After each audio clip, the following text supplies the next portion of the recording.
지난주에는 교리하서의 86편 밀과 가라지의 비유를 공부했는데 오늘은 8절부터 11절까지 공부합니다. 그거 공부하기 전에 잠시 경전 읽는 거 있잖아요. 저게 가족 경전 읽는 거예요? 아니면 아까 관계없습니다. 어쨌든 본인이 매일 읽는 거. 가족 경전 기도고 개인 경전도 읽고 그 경전을 매일 읽는 거. 이야기. 이름이 매일 경전 읽기 프로그램이에요. 한 달 동안. 그럼 그 이미 읽고 있던 그 관계- 대로 읽는 거를 저기 관계없어요. 관계없어요. 지금은요, 표준 경전을 매일 읽는 걸 이야기하는 거니까. 자, 여기 보세요. 지난주에 공부한 거 잠시 정리하고 넘어갈게요. 지난주 우리 밀과 가라지의 비유를 공부했거든요. 이 밭에, 이게 종들이 씨를 뿌렸습니다. 알겠어요? 종들이 뿌린 씨는 어떤 씨를 뿌렸죠? 칠판 보세요. 기본 실력으로. 어떤 씨를 뿌렸죠? 좋은 시. 좋은 씨. 네, 좋은 씨. 좋은 씨를 뿌렸어요. 그래서 며칠 지냈더니 뭐가 났습니까? 싹. 네, 싹이 났어요. 이거 밀이라고 그럽시다. 그러고 있다가 며칠 있다 보니까 또 뭐가 자라기 시작했어요? 가라지가 자라기 시작했어요.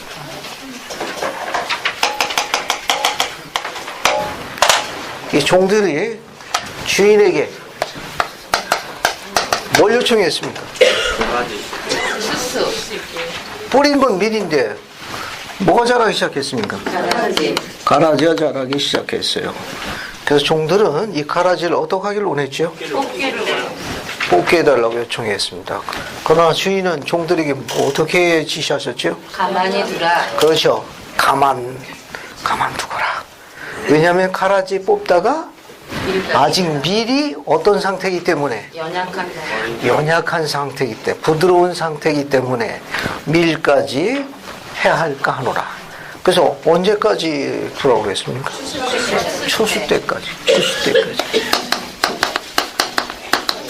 추수 때까지 그냥 두도록 요청했습니다. 그 추수 때가 되면은 이제 밀이 자라게 돼요. 밀이 자랍니다. 추수 때가 되면 가라지도 자라게 되겠죠.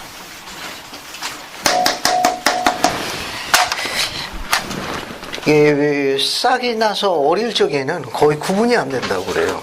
전문가도 거의 구분하기 어렵답니다.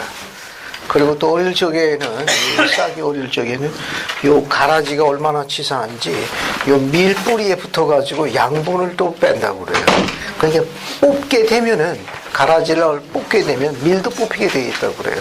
근데 완전히 성장하게 되면 이제 완전히 분리가 되는 거예요. 또 완전히 분리가 됩니다. 그때는 이제 확연하게 분리가 됩니다.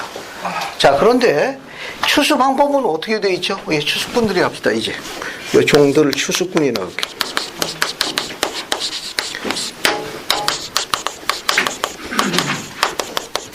추수 방법은 어떻게 되어 있어요?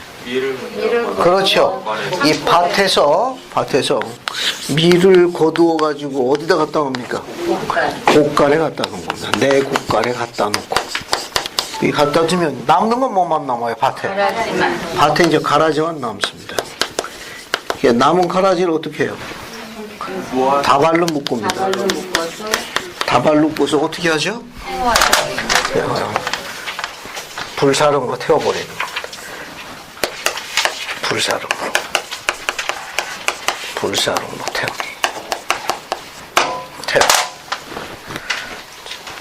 저기 주인은 누굴 나타내죠? 저기 주인은 누굴 나타내요? 예수 그리스도. 인자, 예수 그리스도. 추수꾼은? 12사도를 포함한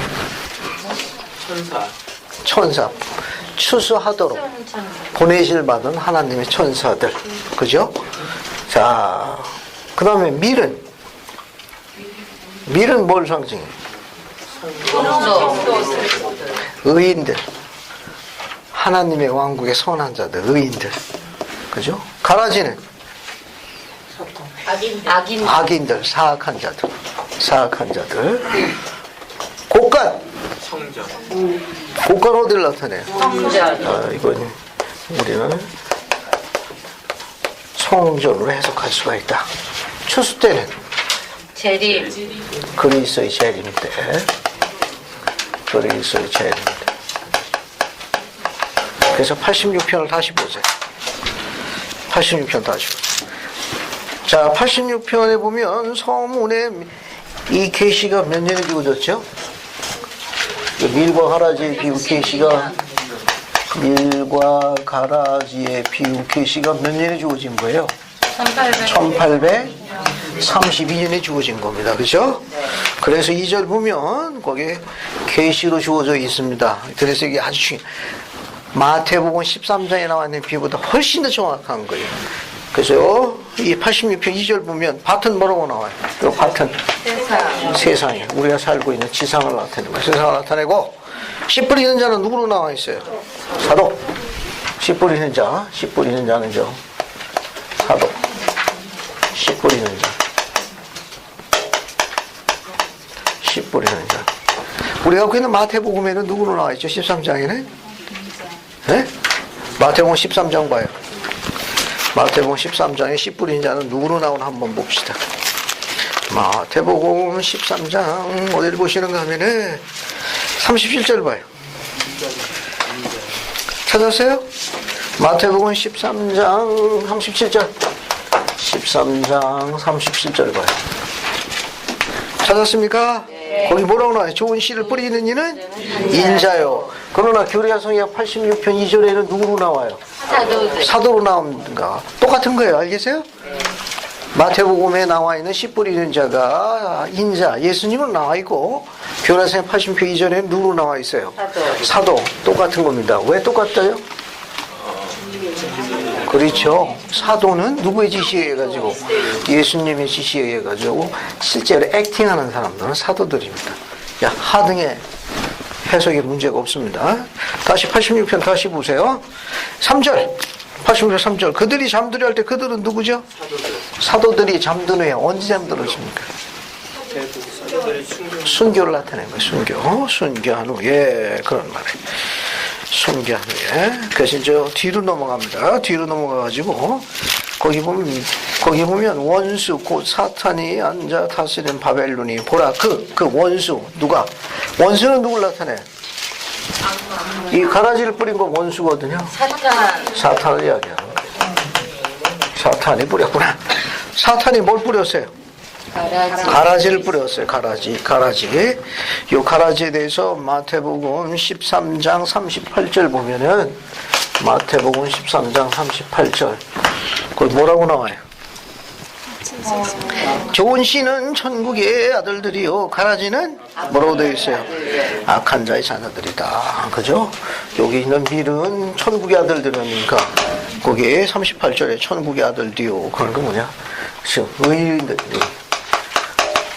하나님의 왕국에 속한 의인들은 미리 되는 거고 여기 가라지는 뭐냐? 사악한 자들 여기야.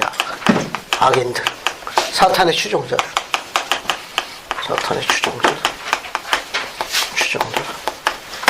추종자들 이야기야. 그런즉 가라지가 밀을 뭐하고 있어요? 가라지는 밀을 억누르고 있죠. 그죠? 밀을 억누르고 있다. 그러니까 이건 뭘 이야기합니까? 가라지가 밀을 억누르는 건 뭘 이야기해요? 네? 가라지. 그러니까 이 밀은 하나님의 진리, 하나님의 원리, 하나님의 말씀, 복음을 상징하는 볼적에 가라지가 억누른다는 건 거짓 가르침, 사악한 것들이 그런 것들이 이제 있다는 설명으로도 할 수 있습니다. 이건 진리가 이제 점점 어떻게 되는 겁니까? 이렇게 배척당하는 거예요. 핍박과 박해를 당하는 거예요. 그 뒤에 어떻게 나와 있어요? 가라지가 밀을 억누리며 밀이 성장하라고 가라지만 성장하면 결과가 뭐가 돼요? 진리가 물러나고 거짓 가르침이 판을 치면 배도만 남는 거예요. 대배도만 남는 거예요. 그래서 교회를 광야로 내모느니라는 뭡니까? 교회와 신권과 복음이 사라지고 지상에 뭐만 남았다는 거예요? 배도만 남았다는 상징적 설명이에요. 가라지가 밀을 억누르고 교회가 광야로 내모나니라. 복음과 신권과 교회가 사라지고 지상에 뭐만 남았다? 배도만 남은 걸 상징하는 거예요. 그래서 4절 보시면 마지막 날에 주가 말씀을 보내기 시작하고 있고 입이 돋아나고 있어 아직 부드럽더라. 왜? 이 계시가 몇 년이에요? 1832년이에요. 지상에 하나님의 왕국이 언제 조직됐죠? 1830년이에요. 그래서 2년뿐이 안 됐으니까 부드럽다고 미약하다고 표현하신 겁니다. 5절 봅시다. 5절. 진실로 내가 너에게로니 준비를 마치고 밭을 추수하려고 보내주실 것을 기다리고 있는 천사들은 밤낮 죽게 부르짖고 있었다. 지금 부르짖고 있는 추수꾼들의 연대가 몇 년? 1832년이에요. 이 천사들이 언제 풀려났죠? 솔트레이크 성전이 솔트레이크 성전이 혼납된 연도가 몇 년입니까? 혼납된 연대가 1832년에서 61년 뒤. 그럼 몇 년이 돼요? 1870? 아니죠. 93년에 윌포드 회장님 뭐라고 얘기했는가 하면은 성전이 혼납되자 이 추수꾼들이 지상으로 풀려났다고 공식 선언한 유인물이 지난 주인물에 있다 그겁니다. 읽었죠? 네. 지난주에 읽어드렸습니다. 이 말은 뭐냐면 추수 방법에 밀을 거두 어디다 갖다 놓는다고 그랬어요? 곡간에. 이제 구원의 의식에 대한 온전한 의식이 회복된 게 1893년 솔트레이크 성전 혼납됐을 때. 그러니까 성전이 지어지자 이제 추수 방법은 이 밭에서 밀을 먼저 거둬야 돼요. 거둬가지고 어디다 갖다 놓습니까? 곡간에 갖다 놓는 거. 이 작업이 실시되고 있어요. 그래서 이 아름다운 우리 조국 산하에서도 밀을 거두는 작업이 진행되고 있다고 그랬죠? 네. 몇 년부터? 1985년 1985년 한국서 혼납부터 이 작업이 진행되고 있다. 천사가 지금 지상에 와서 작업을 하고 있다. 율포도를 이야기했습니다. 6절. 주께서 그들에게 이르시되 입이 아직 부드러울 때에 이는 진실로 너희의 신앙이 약함이라. 이렇게 나와 있죠. 이건 성경에 없는 거예요. 이런 내용은 성경에 없습니다. 여기 교리서약만 나오는 거예요. 이 말은 뭐냐면 교회가 아직 어떻게 됐습니까? 굳건히 기초가 잡히지 않았다. 즉 성도들이 신앙이 아직 굳건치 못하다는 걸 나타내는 거예요. 이거. 신앙의 뿌리가 아직 약하다. 아직 또 교회가 이제 시작된 지 얼마 안 된다. 그런 말입니다. 그래서 7절 보면은 추수할 때가 완전히 무르기까지 밀과 가라지가 어떻게 돼요? 가라지가 같이 자라게 되는 겁니다. 그죠? 그러니까 이 밭에서 밀과 가라지가 어떻게 돼요? 같이 자라는 겁니다. 따라서 가라지는 교회 밖에도 있지만 어디에도 있어요? 교회 안에도 두 개가 어떻게 되는 겁니까? 같이 크는 거예요. 같이 크는 거. 자, 그래서 거기 보게 되면 너희는 먼저 가라지 가운데 밀을 모아내고 밀을 모은 후에 그래서 곡간에 갖다 놓고 난 다음에 그다음에 남는 건 밭에 뭐만 남아요? 가라지를 남죠. 그 가라지를 다발로 묶고 밭은 장차 풀산을 기다리라. 이렇게 주어져 있는 게 밀과 가라지의 비유입니다.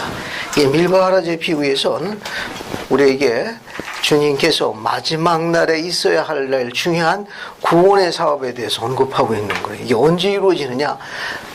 2000년 전에 팔레스타인에서 성역을 베풀 때 주어졌지만 그 당시를 기준한 게 아니고 언제를 기준한 것이다?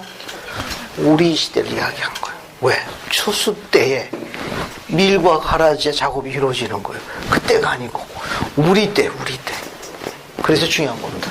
그래서 이 비유가 우리와 밀접한 관련이 있는 거예요.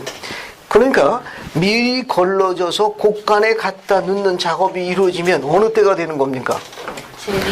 주 오실 때가 가까이 온 거예요. 주 오실 때가. 그래서 이 비유가 계시로서 큰 비중을 차지하고 있는 게 뭐냐 하면은 이 비유대로 밀이 걸두어져 곡간에 갖다 놓는 진행되는 때가 언제냐? 주 오실 때, 주님 오실 때, 주님의 재림의 때가 가까이 온 거예요. 가까이 온 겁니다. 주님의 때가 가까이 왔기 때문에 악은 어떻게 되는 겁니까? 주님께서 재림하면 이제 뭘로 들어가요? 이제 7번째 인 무슨 시대라고 그래요? 복천년으로 들어가는 거예요. 그러면 악은 복천년 때 힘을 쓸 수 있나요? 아니요. 힘을 못 쓰죠. 그는 이제 봉쇄됩니다.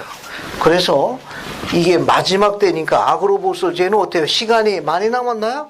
아니요. 제한되어 있습니다. 그럼 어때요? 그가 신사적으로 게임할 것 같아요? 수단과 방법을 안 가린다 그거죠. 그러니까 마지막 라운드 싸움이 남아 있습니다. 언제? 주님 재림 전에 마지막 라운드 싸움이 남아 있어요.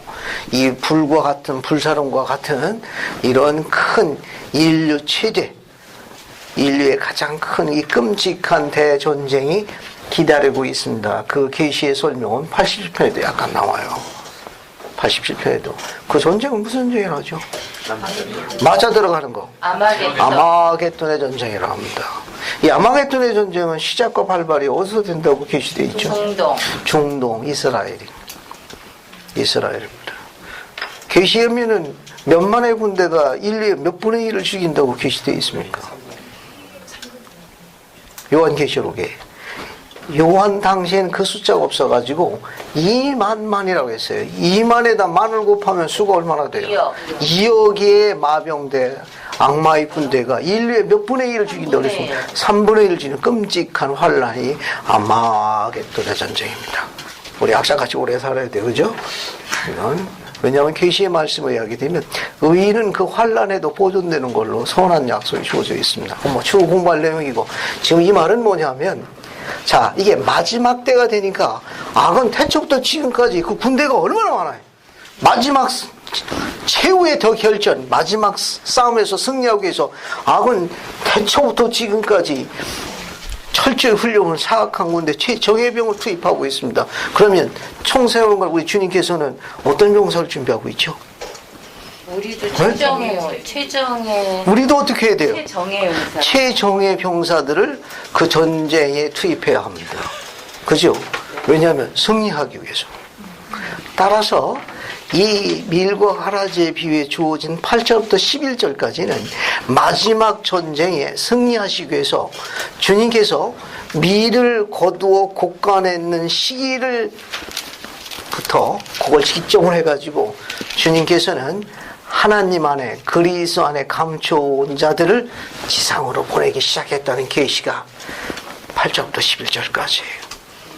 그 마지막 싸움에서 하나님께서 첫째인, 둘째인, 셋째인, 넷째인, 알겠습니까?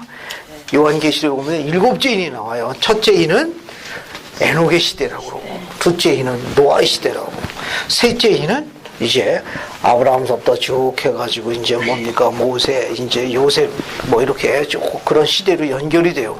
네 번째인은 다윗 시대로, 또 다섯 번째인은 사도들의 시대로 알려져 있습니다. 그때 안 보내고, 베드의 시대 안 보내고, 언제? 때가 찬 경륜의 시대 이 마지막 시기에 최정예병들을 창세 이전에 끌어안고 있다가 그 용감한 병사들을 보낸 그 자들을 계시로 뭐라고 되어 있느냐? 하나님 안에 그리스도와 함께 감춰져 온 자들을 보내기 시작했습니다. 그 계시가 이 추수 때에 관련되어 있는 거와 8절부터 11절까지 묶여 있습니다. 아주 흥미로운 교리예요. 그래서 계시를 보기 전에 여러분, 그렇죠? 손골 먼저 있는 게 낫겠네요. 손골 먼저 둡시다. 86편 8절 9절을 예진이가 읽고 10절 11절을 유진이가 읽고 한번 읽어봐요. 그러므로 이같이 주가 너희에게 이르노니 신과는 너희 조상들의 혈통을 통하여 너희와 함께 계속되어 왔나니 이는 너희가 육체를 따라서 합법적인 상속자요 하나님 안에 그리스도와 함께 세상에서 감추어져 왔음이라. 그러므로 너희 생명과 신권은 존속되었고 또 세상이 시작된 이래로 모든 거룩한 선지자의 입으로 말한 바 만물이 회복될 때까지 너희와 너희 혈통을 통하여 반드시 존속되어야만 하느니라. 그러므로 만일 너희가 나의 선함에 거하여 이방인을 위한 빛이 되고 이 신권을 통하여 나의 백성 이스라엘을 위한 구원자가 되면 너희에게 복이 있도다. 주가 이를 말하였느니라. 아멘. 감사합니다. 여러분 11절에 먼저 설명을 하고 넘어가게. 만일 너희가 어디에 거하면? 선함에, 나의 선함에 거하여 뭐가 되고? 이방인들을 위한 빛. 이방인을 위한 빛. 뭘 나타내는 거예요? 이방인의 빛은 뭘 의미합니까? 선교사업. 그렇죠. 선교사업을 상징합니다. 선교사업이라고 하나 쓰세요. 이방인의 빛에다가 선교사업이라고 하나 쓰세요. 자, 주의 선함을 통하여 이방인의 빛이 되고, 그죠? 그 다음에 뭘 통해서? 신권을 통해서 나의 백성, 뭐가 되라고 그랬어요? 이스라엘 구원자는 어떤 사업을 지칭하죠? 이스라엘. 성전사. 성전사. 감사합니다. 성전사 배워주세요. 성전사라고. 자, 그럼 앞에서부터 다시 봅시다. 8절부터 다시 봐요. 먼저 읽고 그 다음에 인용문을 정리하고 이 교리를 정리해 볼게요. 이거 상당히 흥미로운 교리입니다. 이게 8절 보면 그러므로 이같이 주가 너희기로는 신고는 너희 조상들의 뭘 통해서? 혈통을 통해서 너희와 함께 해서 신고는 조상들의 혈통을 통해서 왔다는 게 조상들은 부모까지 포함하는 거예요. 너희 조상들의 혈통을 통해서니까 부모까지 포함하는 거예요. 절 보세요. 절 보세요. 이 아주 재밌는 교리인데, 그러니까 창세 이전부터 예비되어 있는 이 고귀한 위대한 영들이 지상에 와가지고 이방인의 빛이 되고 이스라엘 구원자가 되도록 양육되어지도록 이 마지막 시기에 그 끔찍한 정쟁에 승리할 수 있는 최고의 병사들을 하나님께서 손에 꼭 끌어안고 있다가 보내기 시작한 거예요. 보내기 시작했습니다. 뭘 통해서? 조상들의 혈통을 통해서. 그들이 그렇게 이방인의 빛이 되고 이스라엘 구원자가 되기 위해서 누가 필요합니까? 부모. 훌륭한 부모가 필요해. 신고를 진 아버지가 필요하다고. 신앙을 가지고 있는 어미가 필요해요. 거기서 어떻게 되는 겁니까? 그 용감무쌍한 자녀들이 직계자녀로 시상해서 어떻게 됩니까? 세미나리를 알아서 세미나리 가는 거야. 알겠어요? 세미나리 졸업하고 나면 종교원 다니고 알아서 어디 갑니까? 선교사 갔다고. 선교사 갔다 오면 알아서 짝 찾아서 결혼하는 거예요. 알겠어요? 이게 교리적으로 뭐라고 설명되어 있는가 하면은 그 다음에 설명되어 있는 거예요. 9절 봐요. 이제 너희가 육체를 따라서 합법적인 상속자요. 합법적인 정당한 상속자가 되고, 거기 중요한 기록이 하나 있습니다. 하나님 안에 그리스도와 함께 세상에서 감춰온 자들이,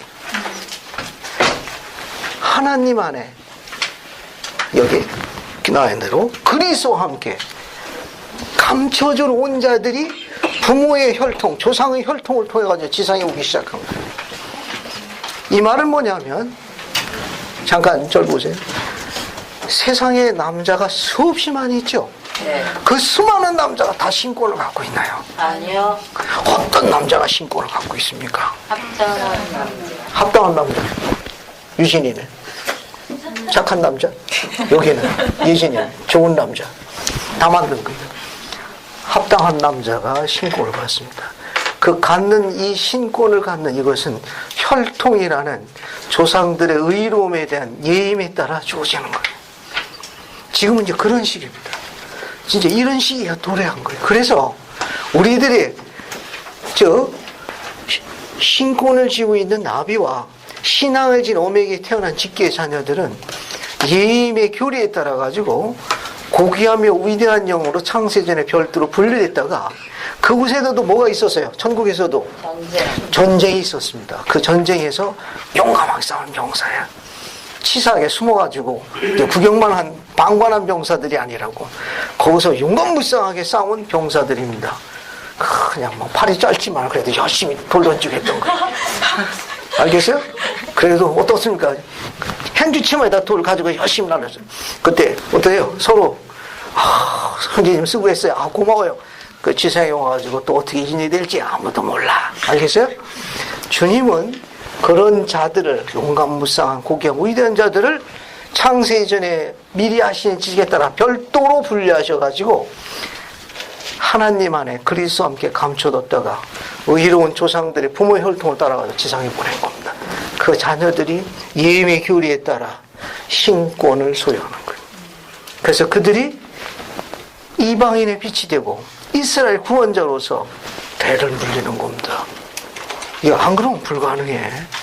예를 들어가지고 선지자 조셉 스미스, 그죠? 네. 아버지가 조셉 스미스 1세, 어머니는 루시 맥스미스, 에머 스미스는 아니고. 자, 이 혈통을 쭉 보게 되면 뭐라고 가르쳤는가 하면 윌표 우대장도 마찬가지고 브레엄형도 같이 증거하셨는데, 아담 때부터 조셉 스미스 선지자가 올 때까지 아비의 혈통을 관리하셨답니다. 또 루시 맥스미스부터 어머니 위에 태초의 어머니 이브서부터 루시 맥스미까지 혈통을 관리하셨다고 그래요. 그 혈통에 가장 정당한 상속자로 분류된 선지자 조셉 스미스가 지상에 온 거예요. 그것도 연대와 거주를 정해서 온 겁니다. 안 그러면 회복이 불가능해요. 불가능한 거예요. 만약에 선지자 조셉 스미스가 아프리카 콩고 추장의 아들을 태어났다. 어떻게 돼요? 콕콕 떡대기 거죠. 밧줄 타고 아우아우. 언제 금판 갖고 번역합니까? 아, 그럴 시간 없죠. 코끼리 타고 돌아다녀야지. 안 되는 거예요, 이게. 이 교리를 86회는 뭐라고 갖춰놨는가 하면은 하나님 안에 그리스도와 함께 감추어져 온 자라고 계셔졌습니다. 이게 다른 데는 안 나와요. 우리만 갖고 있는 거예요. 이게 엄청나게 파워풀한 겁니다. 그러니까 조상들의 혈통이라는 건 뭘 이야기하는가 하면 가족 관계를 이야기하는 거예요. 이 가족 관계를 뭘 이야기하느냐? 결혼과 밀접한 관련이 있습니다. 이 결혼과 아주 밀접한 관련, 결혼과 그것을 통해서 가족 관계가 이루어지고 이것에 의해 가지고 예임된 자녀들이 위대한 하나님의 이방인의 빛을 전하며 이스라엘 구원자로 신의 뜻을 역사하는 거예요. 조상들의 혈통을 통해서 존속되어 왔나니 뒤에 조금 더 설명을 할게요. 10절 봐요. 10절. 그러므로 너희 생명과 신고는 존속되었고 또 세상이 시작된 이래로 모든 거룩한 선제 입으로 말한 바 거기 뭐라고 나와 있죠? 무슨 때? 만물. 추수 때. 그죠? 마지막 날 때. 이 추수 때 이 작업을 뭐가 돼야 돼요? 복음이 모든 게 다 회복이 돼요. 만물이 회복되게 되면 어떻게 되느냐? 너희와 너희 혈통을 통해 반드시 존속되어야만 하니라. 그리스도 안에 감춰진 자들 어떻게 돼? 지상으로 보내줘야 돼. 뭘 통해서? 혈통을 통해서, 가족 관계를 통해서 지상으로 와야 된다는 거예요. 유인물 봅시다. 지난주에 나눈 유인물 86-5 유인물을 먼저 볼게요. 여기 앞에 유인물이 있습니다. 없는 분은 가져가셔서 86-5를 보세요. 지난주 유인물이에요. 지난주 유인물. 찾았습니까? 네. 자, 거기 보세요. 우리가 가끔 깨닫지 못하는 한 가지 사실은 신권이 우리 부모님들의 혈통을 통해서 우리에게 온다는 사실입니다. 찾았어요? 네. 이거 보편적으로 잘 알려지거나 가르치지 않는 거예요. 즉, 우리가 가끔 깨닫지 못하는 한 가지 사실은 신권이 우리 부모님들의 혈통에 의해서 우리에게 온다는 사실입니다. 앞에 보세요, 여러분. 이 말은 뭐냐면 신권과 신권에 관계되는 축복은 우리 앞선 의로운 조상들이 있는 거예요. 그러니까 여러분들이 복음이 회복되어가지고 교회에 가입하게 된 거고, 또 어떻습니까? 이런 신권을 수여하고 신권의 축복을 누리는 건 앞에 공덕을 많이 쌓은 의로운 조상들이 시험에 합격한 거예요. 그래서 그 공덕에 의한 축복이 후손이 우리한테 오는 거예요. 이게 우연히 이루어지는 게 아니라는 사실입니다. 뒤에 보세요.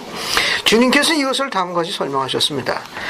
그러므로 이같이 주가 너에게 이르노니 신고는 너희 조상들의 혈통을 통하여 너희와 함께 계속되어 왔나니. 86편 8절. 이 성구에서 주님은 여러분의 신권의 권능선에 관하여 말씀하고 계셨던 것은 아닙니다. 그분은 여러분이 신권의 권능을 받고 사용한 권리를 상속받은 것에 관하여 말씀하고 계셨습니다. 이렇게 듣고 믿을 준비가 된 것은 상속받은 은사로 말미암아 이 은사로 인하여 진리를 인정하고 받아들일 수 있게 된 것입니다. 예수님은 이와 같은 개념을 다음과 같은 말씀으로 설명하셨습니다. 내 양은 내 음성을 들으며 나는 저희를 알며 저희는 나를 따르냐. 이게 창세기 전 천국 편의 때부터 이 일이 있었던 거예요. 그때부터도 의롭고 강한 병사들은 그때도 주님 음성을 따랐습니다. 거기서 그들의 훌륭한 그런 그들의 거기서도 순종하고 신앙을 행세했기 때문에 고고 위대한 영으로 분류된 그 예임으로 말미암아 지상에도 어때요? 순종하고 쉽게 따라가는 거예요. 순종하고 쉽게 따라가는 겁니다. 뒤에 보세요. 그 받아들이는 영이 여러분이 신권 축복을 받을 권리를 물려받은 것을 나타내 줍니다. 그렇게 기꺼이 믿는 것은 예정이 아니라 예임을 나타냅니다. 주님은 계속해서 이런 계시를 주고 계십니다. 너희가 육체를 따라서 합법적인 상속자요 하나님 안에 그리스도와 함께 세상에서 감춰져 왔습니다. 86편 9절. 이 말은 우리가 우리 자신의 뭡니까? 혈통의 조상으로부터 신권의 축복에 대한 권리를 받는다는 걸 의미합니다. 신권과 거기에 수반되는 축복이 가족 관계에 상당히 의지하고 있다는 걸 알고 계시기 바랍니다. 맞장짜리 인용문 연구 보세요. 맞장짜리 인용문 연구. 맞장짜리 인용문 연구 보세요. 그 인용문 연구에 보게 되면은 성구가 몇 개 있습니다. 그래서 신명기 32장 7절과 8절, 사도행전 17장 26절, 그 다음에 나머지 아브라함서 3장 28절, 그 다음에 엘마서 13장 2절부터 4절, 베드로전서 2장 9절. 공통점이 있어요. 인용문 읽기 전에 이 성구를 하나씩 읽어봅시다. 그래서 같이 한번 읽어보도록 하죠. 상당히 재미있는 교리예요. 그래서 로마서 빠졌어. 그건 일부러 뺀 거예요. 그거는 양이 많아가지고. 자, 이용화 형제, 이거 한번 읽어요. 신명기 32장 7절부터 8절. 알겠어요? 그거 읽고, 그 다음에 저기 이영희 자매님은 사도행전 17장 36절, 박준석 현재는 아브라함서 3장 28절. 알겠습니까? 그 다음에 이거 건너뛰어가지고 임커서 형제는 엘마서 13장 2절부터 4절. 그 다음에 어디 보자. 저기 윤진아 자매 맨 마지막 베드로전서 2장 9절. 여러분 같이 다 찾아야 되니까 같이 읽어보겠습니다. 자, 이용화 형제님 신명기 32장 7절 8절 두 절 읽어보세요. 옛날을 기억하라. 역대의 연대를 생각하라. 내 아버지에게 물으라. 그가 내게 설명할 것이요. 내 어른들에게 물으라. 그들이 내게 말하리로다.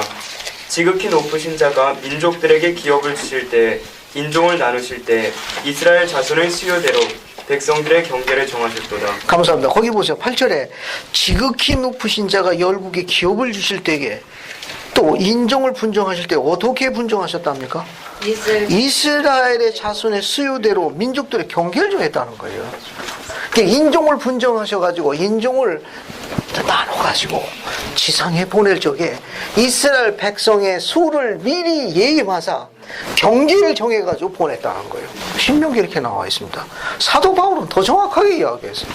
사도 바울은 사도행전 17장 26절로 가봅시다. 사도행전 17장 26절. 이현자매님 준비됐으면 한번 읽어주세요. 인류의 모든 족속을 한 혈통으로 만드사 온 땅에 거하게 하시고 너희의 연대를 정하시며 거주의 경계를 하셨습니다. 감사합니다. 사도 바울은 뭐라고 했는가 하면 자녀를 지상에 보낼 적에 뭘 정했다고 그랬어요? 네? 뭘 정했다고 그랬습니까? 거기 보면 연대를 정하시고 그 다음에 거주의 경계를 정했다고 그랬어요. 우리가 지상에 오는 때를 보냈고 그런 걸 정했고 또 뭡니까? 거주의 경계를 정했다는 거예요. 앞에 보세요. 앞에 보세요.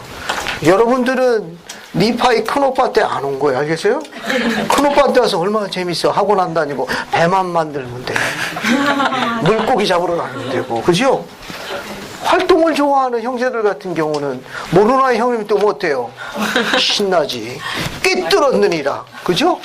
쪼갰느니라. 허구한 날 싸우기만 하면 돼요. 근데 그때 여러분 안 왔잖아. 지금 온 거예요. 왜? 이방인의 빛이요 이스라엘 구원자는 하나님의 깊은 뜻에서 온 사람들입니다. 왜 그러냐? 이유는 딱 하나요. 하나님 안에 그리스도와 함께 세상으로부터 보호하고 감추어진 주님의 최종의 병사이기 때문에 끌어안고 계신 분들이에요. 여러분들은 교리적으로 설명이 가능한 사람들입니다. 아브라함서 3장 28절. 이에 둘째가 속내어 자기의 첫째 셋째를 지키지 아니하더라. 그리고 그날에 많은 자가 그를 따랐더라. 아니요. 아니고 로마서 8장. 잠깐만요. 아브라함서 3장 잘못했네. 23절이네. 잘못 적었네. 죄송합니다. 23절이 맞아요. 정정합니다. 정정합니다. 여러분 유인문에도 아브라함서 3장 23절로 바꾸세요. 죄송합니다. 잘못 적은 거예요. 다시 읽어주세요. 3장 20절. 그리고 하나님께서 이 영들을 보신즉 그들이 좋았더라. 그가 그들 가운데 서셨으니 그가 이르시되 이들을 나는 나의 다스리는 자로 삼으리라 하시더라. 이는 그가 영인 그들 가운데 서 계셨음이라. 그가 보심에 그들이 좋았더라. 이에 그가 내게 이르시되 아브라함아 너는 그들 중 하나니라. 너는 내가 태어나기 전에 택함을 받았느니라. 감사합니다. 이 32절은 한 절 안에 다른 성경에서 찾기 쉽지 않은 중요한 강조 단어가 반복된 게 있습니다. 앞에 22절 보게 되면 창세 이전에 조직된 예지들이 있었는데 그 예지들 가운데 어떤 자가 많았어요? 고귀하며 위대한 자가 많았답니다. 그래서 23절 보면 그 영들을 하나님께서 어떻다고 표현하셨죠? 좋았더라. 몇 번 반복됐습니까? 2번 반복됐습니다. 하나님께서 이 영들이 좋아가지고 어떻게 하셨어요? 어떤 행동을 취하셨습니까? 태어나기 전에 미리 택했어요. 아니 거기 23절에 거기를 하나님께서 이 영들을 보신즉 그들이 뭐 했더라? 좋아가지고 그분은 그들 가운데 뭐 했었어요? 함께 있었더라. 좋으면 함께 있잖아요. 그죠? 좋으면 안 떠나. 하나님이 그 영들이 좋아가지고 그들 가운데 뭐 했습니까? 함께 있었어요. 좋다고 이야기했는데 또 보세요. 또 쭉 보게 되면 그가 이르시되 이들을 나의 다스리는 자로 삼을 것이라. 그죠? 이방인의 빛이요 이스라엘 구원자로 삼을 것이라. 지도자로 삼겠다. 이는 그가 영인 그들 가운데 뭐 했습니까? 서 계셨고 그 이유가 뭐예요? 왜 그들 가운데 있었습니까? 좋았더라. 창세 이전에 계셨던 그분이 마지막 날에도 우리와 뭐 하시겠다는 거예요? 함께 있겠다는 겁니다. 누구와? 의로운 조상들의 혈통을 따라 신권의 축복을 갖고 태어난 자녀들 가운데 누가? 신께서 함께 하시겠다는 약속이에요. 또 볼까요? 엘마서 13장 2절부터 4절 갑시다. 이것도 창세기의 신권에 관한 교리인데 다른 경전에는 안 나옵니다. 몰몬경에 전세원에서 제일 잘 나와 있는 게 엘마서 13장이에요. 엘마서 13장 2절부터 4절까지.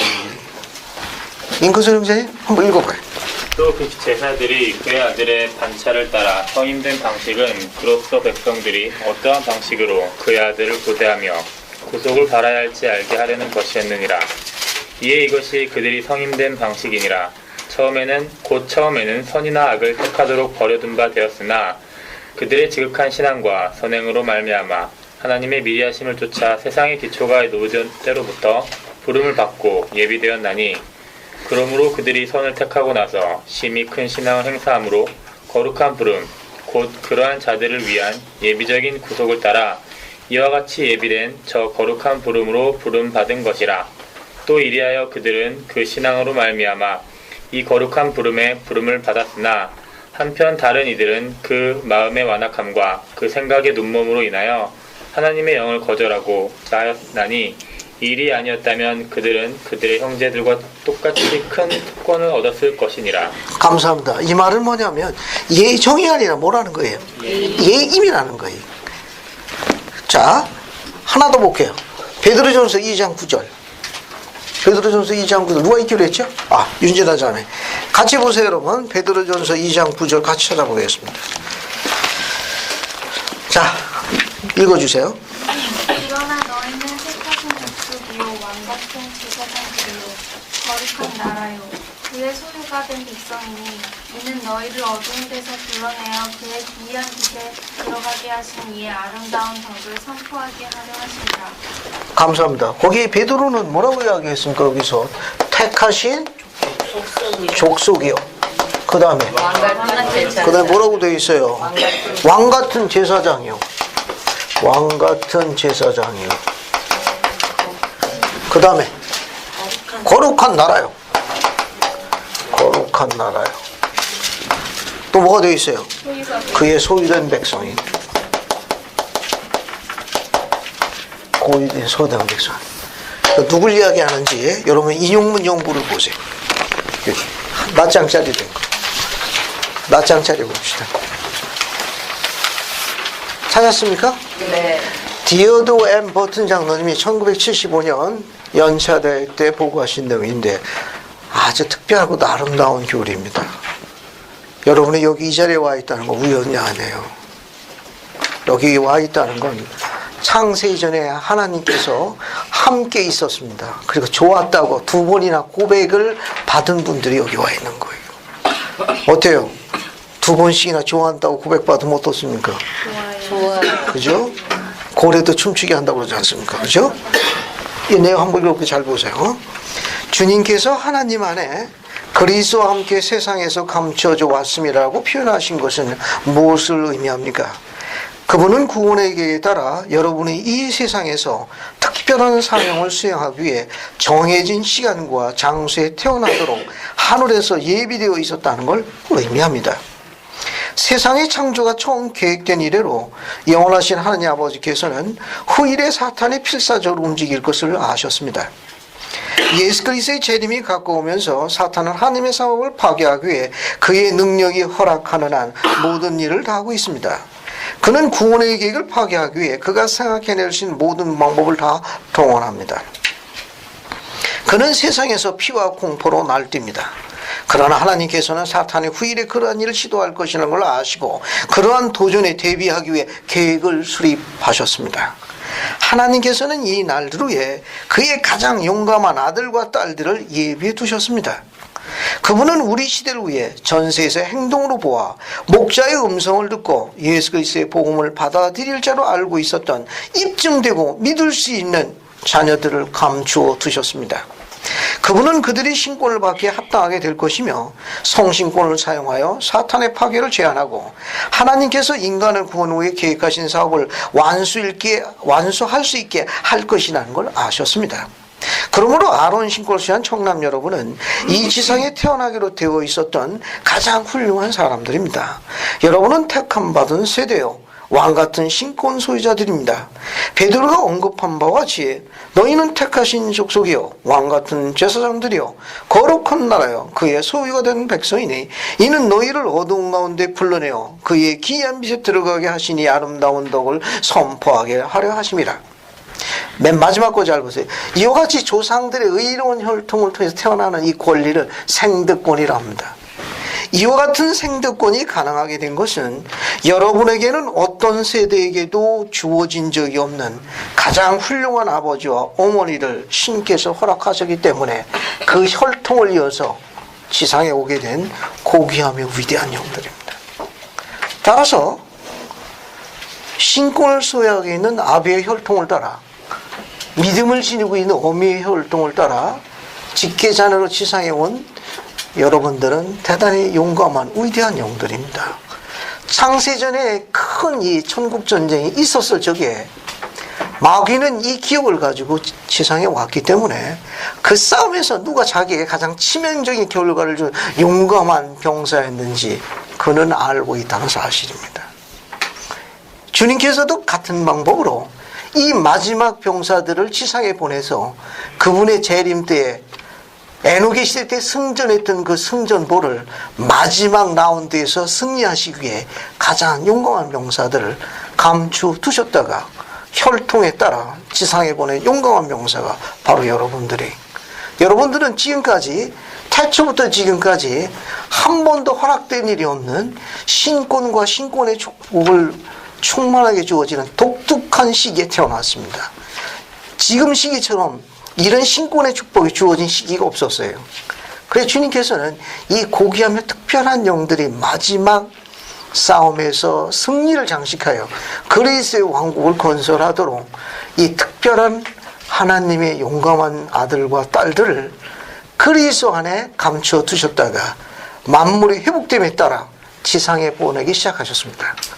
따라서 이와 같은 생존권의 중요한 교리는 이것이 가능하게 된 것은 그를 이을 수 있는 가장 훌륭한 부모 세대를 허락했기 때문입니다. 같은 방법으로 앞으로도 계속해서 이 고귀하며 위대한 용감한 아들과 딸들이 지상에 와서 이방인의 빛이요 이스라엘 구원자요 이스라엘의 하나님의 덕을 세상에 증거하기 위해선 여러분도 같은 혈통과 가족관계를 통해서 의로운 부모가 되도록 노력해야 합니다.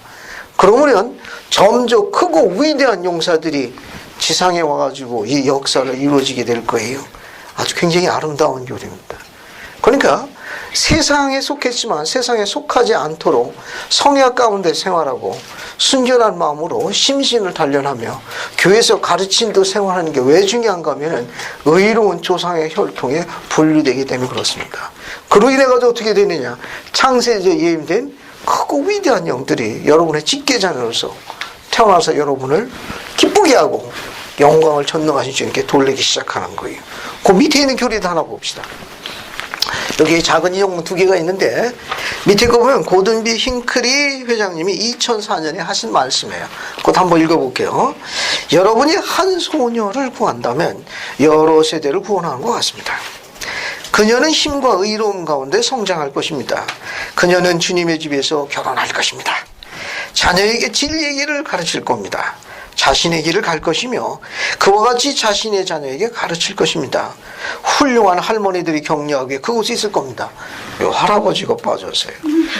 할아버지가 암만 쳐도 안 보이더라고. 이 말은 뭐냐면, 이 말은 한 남편은 한 아내와 가족을 지키게 되지만 한 여인은 어머니가 되면 손주까지인가 여러 대를 보존하는가. 청년은 말없이 소중하고 귀중한 사람들이에요. 생명의 은혜의 그릇입니다. 그 딸이 하나님의 말씀을 받아들이고 그것에 따라가지고 자녀를 가르치는 이 사업이 너무너무 중요한 사업. 대를 보존하는 일. 대를 보존. 그래서 그 기록이 나와. 그래서 그 할머니들이 손주가 그와 같은 일을 할 수 있도록 증인으로 남아가지고 이 축복을 받게 된다. 그런 말입니다. 저는 이것이 자멸을 향해 가고 있는 세상에서 밝게 빛나는 한 가지 희망이 되리라고 생각합니다. 옆에 보세요. 옆에 1979년에 스펜서블 킴블 회장님은 다음과 같이 예언자적인 말씀을 하셨습니다. 이게 좀처럼 이런 말씀이 찾기가 쉽지 않은데 요 예언의 성취가 언제나 우리 시대 때 이루어지는 거예요. 친애하는 자매 여러분, 전에는 결코 이런 식으로 언급된 적이 없는 것을 여러분에게 제언하고 싶습니다. 마지막 날에 교회에서 이루어질 그 큰 성장의 많은 부분은 세상의 선한 여성들, 그들 내부에는 종종 커다란 영적 능력이 있습니다. 이 세상의 선한 여성들이 무리지어 교회로 이끌려오기 때문에 이루어지게 될 것입니다. 이와 같은 일은 교회 내에서의 여성들이 그들의 생활에서 의로움과 확고한 태도를 반영하는 정도에 비례하여, 그리고 행복한 면에서 세상의 여성들과 뭔가 다르고 독특하게 보여지는 정도에 비례하여 이루어지게 될 것입니다. 이게 바로 신권과 신권에 수반되는 축복으로 인한 그 여인들의 독특한, 세상에서 찾아보기 어려우면 행복한 정도의 모습이 생활에서 나타나는 거예요. 그것을 보고 세상에서 성공한 CEO 같은 수많은 여인들이 그것을 기여겨 어디로 오는 겁니까? 그 빛을 보고 교회에 뿌리를 지어 들어오게 될 날이 시온이 장미꽃처럼 피어난 달이에요. 그건 뭐냐? 신권의 충만함이 하나님의 선한 딸들을 존중하고 그 딸들이 그 안에서 대단히 만족하게 행복한 삶을 사는 것을 세상 여인이 돈으로 살 수 없기 때문에 기역에서 이제 민물처럼 들어올 시기가 오게 된다는 사실입니다. 이 말은 뭐냐 하면, 절 보세요.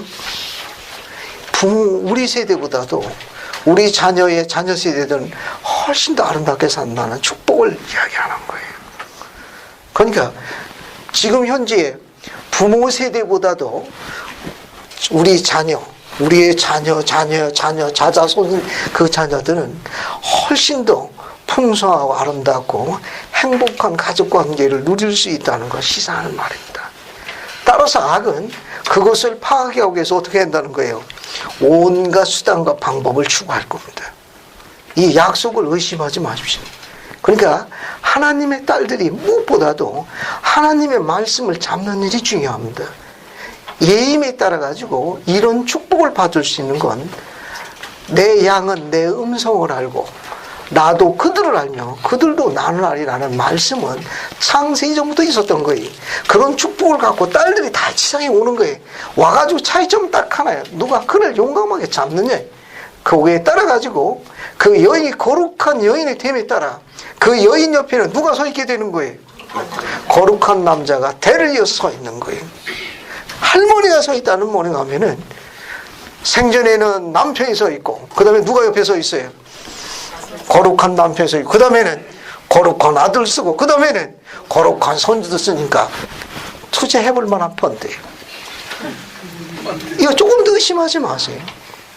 이 말씀은 훌륭한 할머니가 거기 있겠다고 그러니까 지상샘 산동에는 거룩한 그 착한 남자가 그 옆을 지켜주고 그 다음에는 그 낳은 아들이 또 그 옆을 지켜주고 손주가 지켜주고 그러니까 복된 삶에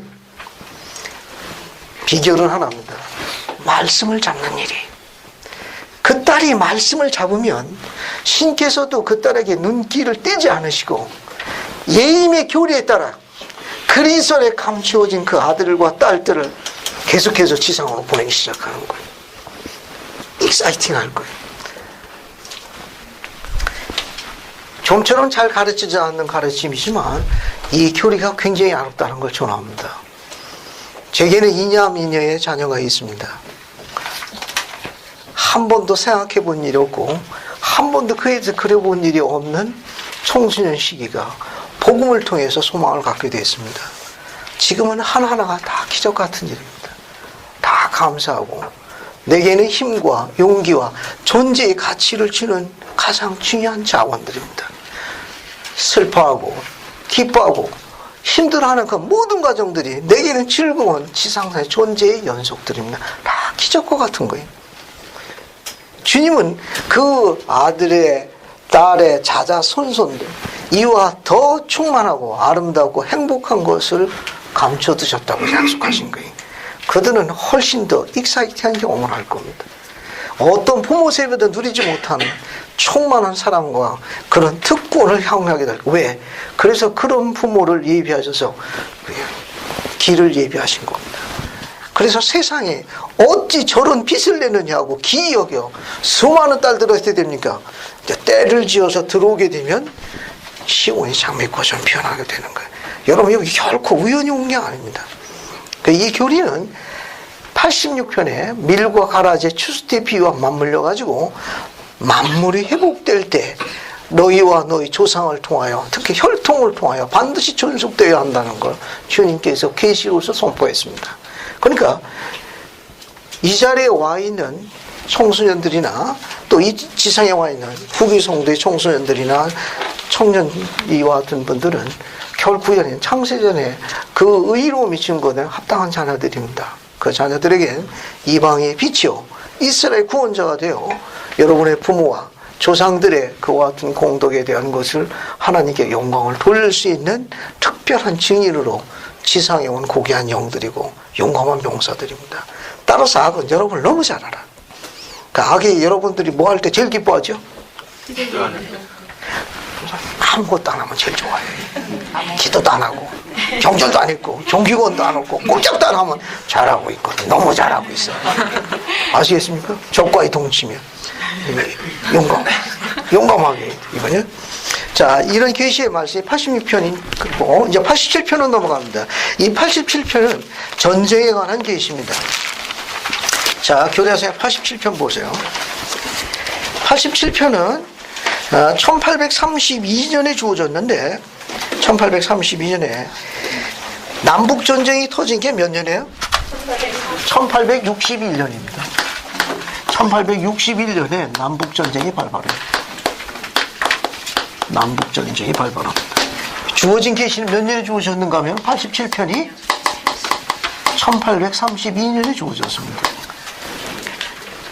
그래서 선지자가 이미 주님의 계시를 받아가지고 남북전쟁을 터질 것을 예언했습니다. 이 계시는 대단히 중요한 의미를 갖고 있습니다. 왜냐하면 여기 주님의 재림 때 마지막에 있는 전쟁이 무슨 전쟁이라고 그랬죠? 아마겟돈이라고 있습니다. 아마겟돈의 전쟁. 최후의 마지막 전쟁입니다. 회복된 이후에 전쟁의 시작이 뭔가 하면은 이 남북전쟁부터 이 말일에 시작되는 전쟁의 이게 시작이에요. 시작이 되는 거고 이 아마겟돈이 끝이 됩니다. 망하게 될 것이 되는 거예요. 그래서 남북전쟁은 시사하는 바가 그러니까 마지막 시대에 불사름의 전쟁의 예표가 된 게 남북전쟁. 그때부터 어떻게 돼요? 1차 세계대전, 2차 세계대전 끊이질 않는 거예요. 그 마지막 정점을 이루는 전쟁이 뭡니까? 아마겟돈이에요.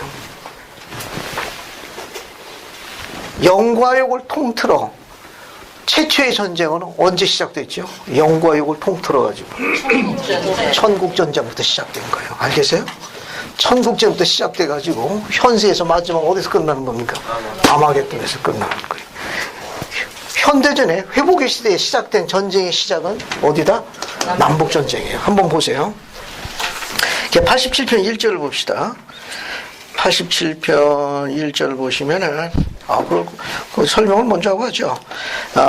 주가 속히 일어나게 될 전쟁에 관하 이것이 이르노니 그 전쟁은 사우스 캘로니아의 주의 반란으로 시작되어 마침내는 많은 사람들을 죽음과 비참으로 이끌고 끝나게 되리라. 이게 바로 뭐죠? 남북전쟁이죠. 이게 남북전쟁은 1861년 4월 12일 날 남군의 뭡니까? 보레가드 장군. 이름도 재밌네요.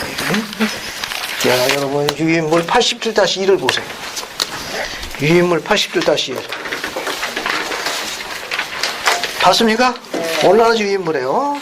조셉 필딩 스미스 장로는 1942년에 행한 말씀에서 남북전쟁은 세상의 종식을 가져올 전쟁의 시작이라고 경고했다. 남북전쟁 발발 1861년 4월 12일 남군의 보레가드 장군이 북군의 쌈토에서다가 대포를 쏘면서 전쟁이 시작된 걸로 알려져 있습니다. 요거. 그래서 여러분 거기 1절 뒤에 요백에다가 1861년 4월 12일 남북전쟁 발발 남군의 보레가드 장군이 북군의 쌈토요새를 향해서 전쟁 총성 울림 그렇게 한 절 적어 두시면 역사 공부도 돼요. 역사 공부 지금 적으십시오. 87편 1절 뒤에다가 남북전쟁 발발 1861년 4월 12일 남군의 보레가드 장군이 북군의 쌈토요새를 향해서 총을 쏜 거 대포를 쐈습니다. 그때부터 전쟁이 시작된 거예요.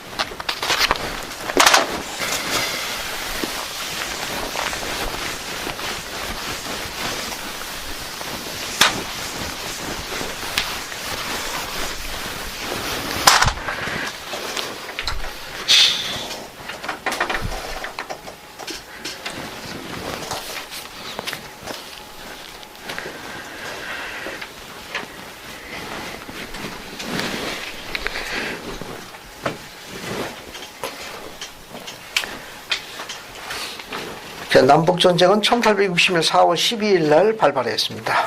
여기. 자, 그래서 여러분 2절 보세요. 전쟁이 이곳에서 시작되어 할 때 이 전쟁은 남북전쟁이 시작된 겁니다. 그래가지고 모든 나라 위에 쏟아질 때가 있다. 모든 나라 위에 쏟아질 끔찍한 대전이 이루어집니다. 그 마지막 전쟁이 뭘로 알려져 있다? 아마겟돈 전쟁으로 알려져 있습니다. 자, 그 다음에 여러분 87-2 유인물 보세요. 거기 보면 남캐롤라니아의 반란으로 시작된 남북전쟁은 구세주께서 평화를 확립하게 오실 때까지 계속될 전쟁의 기간에 시작을 의미한다. 그러면 최초의 전쟁은 언제 있었나? 천국전쟁을 이야기하는 거예요. 계시록에 나와 있습니다. 계시록 12장 7절 보시면 천국에도 전객이 있었으니 하늘에 전쟁이 있었으니 천국전쟁을 언급하고 있어요. 재림 이전에 될 마지막 큰 전쟁은 뭘 이야기하죠? 아마겟돈 전쟁이라고 해가지고 계시록 16장 14, 18절을 참조하시면 됩니다. 찾지는 않습니다. 그러면 인용문 연구 보세요. 인용문 연구 봤습니까? 네. 박효석 교수님 한 번 더 읽어보세요. 후일의 예언을 통해서 그 후일의 예언을 통해 저는 주님의 재림이 가까울수록 인간의 영혼을 위한 전쟁이 더욱 격심해질 것이라는 믿음을 갖게 되었습니다.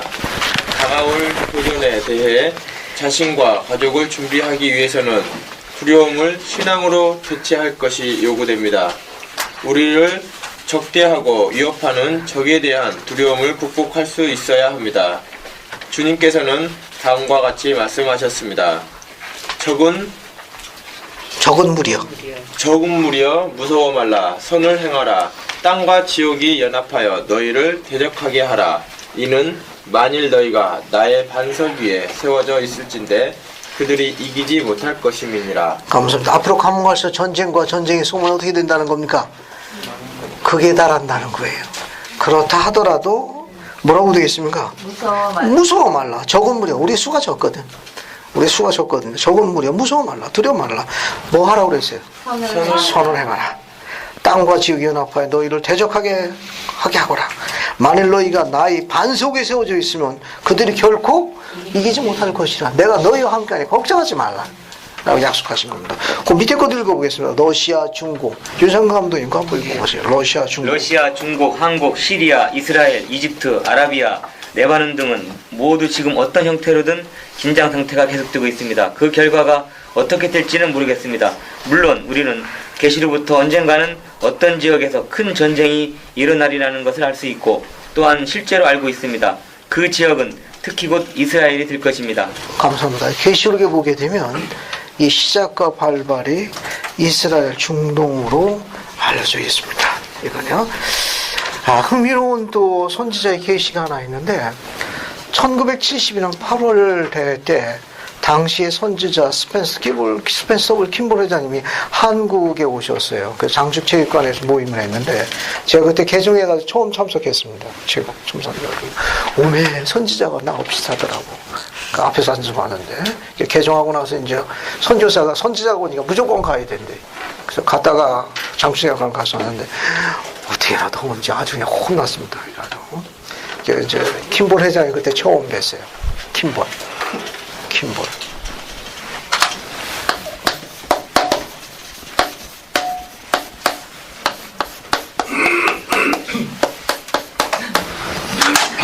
김공 할아버지 우리하고 밀접한 관련이 있어. 이거는 믿거나 말거나.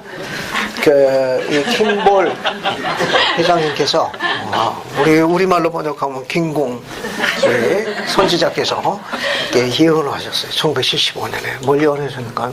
이 땅에 흰옷 입은 자가 많아 성전에 대한 축복을 하셨습니다. 그리고 우리들 자녀들이 당신은 레드 차이나의 중공의 선교 사업가게 될 거라고 축복하셨습니다. 그들을 보내기 위해서 부모들의 식탁에 김치가 풍성하도록 약속하셨습니다. 그로부터 한국이 짧은 기간 동안에 전 세계 무역국가 10연에 드는 엄청난 나라 발전했죠. 지금 메이드 인 코리아는 세계에 탑 달리는 게 한두 개가 아니에요. 어때요? 아들보다 딸들이 더 잘해요. 지금 연하 또 뭐 합니까? 오늘 또. 우리 딸들이 얼마나 잘해요. 전 세계로. 지금 전 세계 곳곳에 우리들의 자녀들이 안 가는 데가 없습니다. 우리 부모 세대는 한 번도 꿈꾸지 못한 세대들이. 제가 어릴 적에는 직직폭폭 타고 창경안 가면은 대박 터진 거예요. 근데 요즘 우리 자녀 어떻습니까? 툭콩 비행기, 인천공항에 나오라고, 왔다 갔다 하는 비행기야, 이게. 앞으로 더 그렇게 됩니다. 우리 자녀 앞으로 이제 온 세상으로 나가게 될 거예요. 주님의 약속이 성취될 겁니다. 왜? 우리들의 자녀들이 중국 땅에 성사하게 약속하셨어요. 중국이 15억입니다. 결국 이 말은 뭐냐면 주님께서 복음의 전진 기지로 이 아시아권에 최초의 성전을 허락하셨는데 그 나라가 어떤 나라죠? 대한민국이 어쨌든 대륙이야. 어쨌든 누가 뭐라 해도 일본 대륙이라고 그래요? 섬나라야. 필리핀 섬나라요. 우리 조국 땅 대한민국은 대륙이야. 대륙. 어쨌든 간에 우리 현대교회사에 아시아 대륙의 최초의 성전은 한국 서울에 존재하고 위치하고 있음이라고 기록되어 있습니다. 또 아시아 대륙의 최초의 스테이크를 누가 갖고 있어요? 우리가 갖고 있어요. 우리가. 물론 일본이 100년 되고 어디가 넣자 하더라도 아시아 땅 대륙의 최초의 스테이크는 어쨌든 우리가 갖고 있다니까. 기록이 중요한 거예요.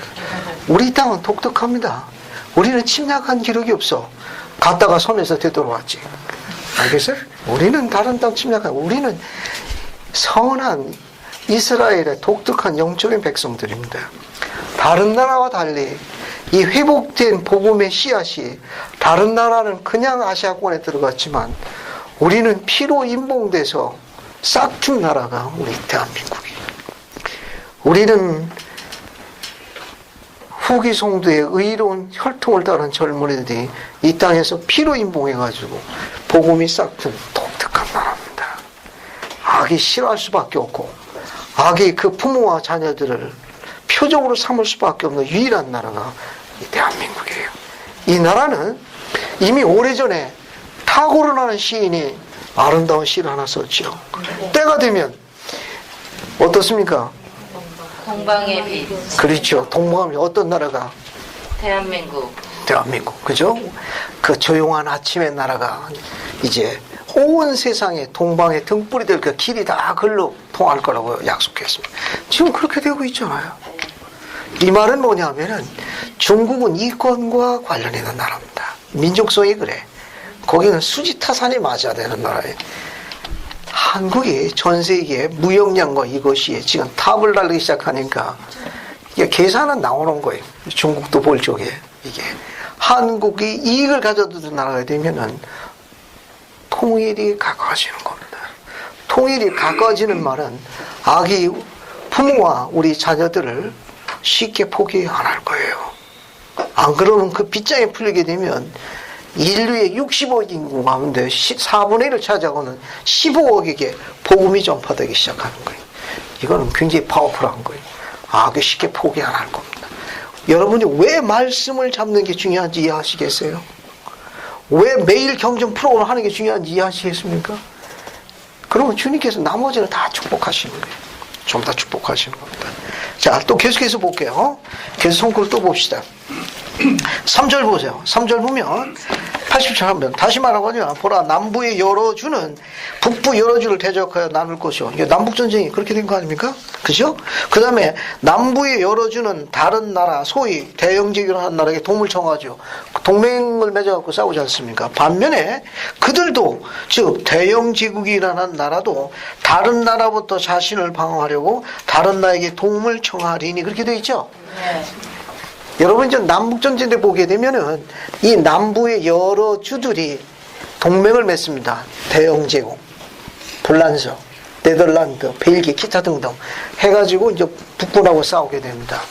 이제 그게 이제 남북전쟁인데 여기 나와 있는 3절은 단지 그것만 이야기한 게 아니라 거기 위에서 하나, 둘, 셋, 넷, 다섯 번째 주면 또 그들도 대영제국, 프랑스, 네덜란드, 벨기에, 기타 등등 이런 동맹 국가들도 다른 나라부터 자신을 방어하기 위해서 다른 나라의 도움을 청한 전쟁이에요. 어떤 전쟁이죠? 어떤 전쟁? 1차, 2차 대전. 그렇죠. 제2차 세계대전이에요. 이건 남북전쟁만 예언한 게 아니에요. 이것은 이미 우리는 역사를 알고 있잖아요. 이 앞부분은 남북전쟁에 관련되지만 뒷부분은 그들도 다른 나라에게 언제 도움을 청했냐. 1차 세계대전, 2차 세계대전. 결국 2차 세계대전도 마찬가지 아니에요. 미국의 도움과 그러는 우방국가의 도움을 받아갖고 전쟁을 치르지 않습니까? 거기까지 확대되는 거예요. 거기까지 확대되는 거예요. 그래서 뒤에 보세요. 3절 뒤에 보면 그리하면 전쟁은 모든 나라에 쏟아지리라. 이건 남북전쟁만 이야기하는 게 아니야. 모든 나라에 쏟아지면 뭐냐? 세계대전 이야기하는 거예요. 그죠? 그 세계대전이 이미 성취됐죠. 언제? 제2차 세계대전 때. 앞으로 또 언제 또 쏟아지게 돼요? 아마겟돈. 거기까지 확대되는 겁니다. 4절. 이와 같이 되리니 많은 날이 지난 후엔 노예들이 그 주인들을 대적하여 일어날 것이요 이들은 대를 져 전쟁 훈련을 받으리라. 어떻습니까? 남북전쟁 때 노예들이 들고 일어나가지고 어느 편 들었어요? 북군 편 들었잖아요. 그죠? 이것도 성취됐는데 단지 이거 하나만을 언급하는 건 아니다. 알겠어요? 이게 여기 나와 있는 거 많은 날이 지난 후에 남북전쟁 때 노예들이 북군의 편을 들어가지고 남북전쟁한 건 맞아. 하지만 이것이 단지 남북전쟁의 노예만 이야기하는 게 아니라 저를 보세요. 많은 날이 지난 후 오늘날로 점점 말일에 다가올수록 어때요? 스탈린, 히틀러, 마오쩌둥, 그죠? 그리고 군국주의 일본 다 어떻습니까? 백성들이 어떤 상태에 있는 거예요? 노예화되어 있는 상태 아니에요. 그죠? 그럼 노예화되어 있는 상태도 어떻게 되면 나중에 하나님을 경배하며 그리스의 참된 복음을 받아들이기 위해서 어떻게 된다는 겁니까? 짜스미 요즘에 이야기하는 거 거기까지 확대되는 거예요. 요 예언은 단지 남북전쟁의 노예만 이야기하는 게 아니라 오늘날도 노예로 되어 있는 수많은 국가가 있습니다. 그들도 어떻게 돼요? 이제 점점 하나님을 경배하고 그리스도를 받아들이기 위한 그런 소위 세상에서 하는 자유와 물결의 봉기가 때가 되면 어떻게 된다는 겁니까? 일어나게 된다는 거예요. 북녘 땅에도 기독교 신자가 있나요? 네. 비공식으로 얼마나 알려져 있죠? 10만이 넘는답니다. 지하교회. 우리가 이게 뭡니까? 삐라 보내잖아요. 거기 성경책도 보내요. 그 예배 보는 사람들이 비공식적으로 지하교회에 속해 있는 기독교 신도가 10만 명이 넘습니다. 우리 제1회장단의 지시에 따라 지역회장단도 그게 방문해가지고 복지 사업하고 있습니다. 굉장히 많이 투자하고 있어요. 미래를 포석하고 있는 겁니다. 이거는. 그 북조선에 있는 그 인민들, 그 지도자 동들도 교회에 대해 상당히 호의가 뭐가 교회가 비공식으로 엄청나게 서포트하고 있습니다. 이게 굉장히 많이 서포트하고 있어요. 자, 그러니까 4절은 단지 남북전쟁의 노예만 이야기하는 거는 아니라는 거. 됐죠? 자, 그러면 이것도 유인물을 한번 읽어볼게요. 유인물을 읽어보면 도움이 될 것 같은데, 여러분 87-4를 보세요. 87-4. 봤어요? 네. 87-4를 보면, 그 인용문 보세요. 요거 한번 읽어. 유진이가 여기. 조셉 L. 워슬린 장로는. 조셉 L. 워슬린 장로는 위의 예언이 더 크게 성취되었다고 다음과 같이 언급했다. 수많은 경우에 우리는 모두 이것이 남부 제주의 노예와 특별히 관련이 있다고 생각할 것이 틀림이 없지만 형제 자매 여러분, 나는 이것이 온 세상의 노예를 일컬으며 특히 러시아와 다른 특정 국가에 있는 사람들을 뜻한다고 생각합니다. 그들은 거대한 국가의 포로가 되어 거기에서는 국민이 소련이나 중공의 재반일을 지시하는 사람들의 노예와 다를 바 없으며 거기에서는 우리의 하나님을 경배하며 우리 주 예수 그리스도가 그분의 아들이라는 지식을 얻을 수 있는 권리와 특권이 거부당하고 있습니다. 감사합니다. 때가 되면 그들에게도 이런 복음이 전파될 기회가 주어진다는 이론으로 확장돼서 설명할 수가 있다. 그런 말입니다. 그 다음에 5절 보세요. 5절 보면 또한 이와 같이 되리니 그 땅에 남겨진 많은 자들, 이걸 잔류미라고 그래요. 잔류미. 그 땅에 저 미대륙에 남겨진 남은 자들, 그 잔류민들이 대를 짓고 심히 노하게 되어 심한 괴로움으로 이방인들을 괴롭히게 되리라. 일반적으로 이야기한 미대륙에 남은 잔류민은 일반적으로 누굴 이야기해요? 인디언. 아메리칸 인디언들이요. 그 아메리칸 인디언들이 청교도들이 오죠. 그 청교도를 어떻게 해서 초창기 때 엄청 괴롭혔잖아요. 여기 이방인들을 누기하면 유럽에서 온 청교도 개척자들을 상징하는 거예요. 근데 반드시 그런 것만은 아니라는 거예요. 유인물 보세요. 유인물. 지금 읽은 유인물 여기 87-4에 보게 되면 땅에 남겨진 자들, 아메리칸 인디언, 이방인들, 유럽에서 온 개척자라고 되어 있죠. 요건 예언의 일부예요. 밑에 거 따라 밑에 거. 좀 더 포괄적인 예언을 담고 있다. 거기 예진이 한번 읽어. 조셉 필딩 스미스 회장은 이방인을 괴롭힌 레이맨인을 단지 아메리카 인디언만으로 한정하여 이 예언이 완전히 성취되었다고 생각하는 일이 없도록 경고하였다. 멕시코와 중남 아메리카에 수백만의 잔류민이 있다는 것을 기억하도록 권고했다. 그러므로 교리와 성약 87편 5절의 잔류민은 레이맨인 이외에도 이스라엘 전속의 이스라엘 백성들까지 포함할 수 있다. 이해하시겠죠? 그냥 꼭 아메리칸 인디언은 그거는 일부 이야기고 그거 말고 다른 레이맨들도 있을 수 있고 또 거기까지 확정되어진 그런 이스라엘 권속에 있는 세계 전역에 퍼져 있는 그들도 될 수 있다. 이렇게 확대되어지는 의미로 해석해달라고 주문했습니다. 그 다음에 좀 넘어가가지고 6절 보세요. 6절 보세요. 이것도 한번 읽어보겠습니다. 장미진 자매님 6절 한번 부탁드릴게요. 그리고 이같이 칼과 피 흘림으로 땅의 주민을 내통할 것이요 기근과 역병과 지진과 하늘의 우레와 또한 맹렬한 번쩍이는 번개로 땅의 주민은 전능하신 하나님의 진노와 분노와 징계하시는 손길을 느끼게 되리니 마침내는 선포된 소멸이 모든 나라의 완전한 종말을 이룰 것이요. 감사합니다. 그럼 밑에서 두 번째 줄 봐요. 6절. 마침내 선포된 소멸이 모든 나라의 완전한 종말을 이룰 것이요. 이 전쟁이 언제, 온 나라를 종말로 이끄는 전쟁이 언제입니까? 아마겟돈이요. 그게 계시록 11장 15절이라고 적어요. 그 6절 87편 6절 맨 뒤에다가 계시록 11장 15절 참조. 이건 아마겟돈의 전쟁을 이야기하는 거예요. 자, 그 다음에 7절 봅시다.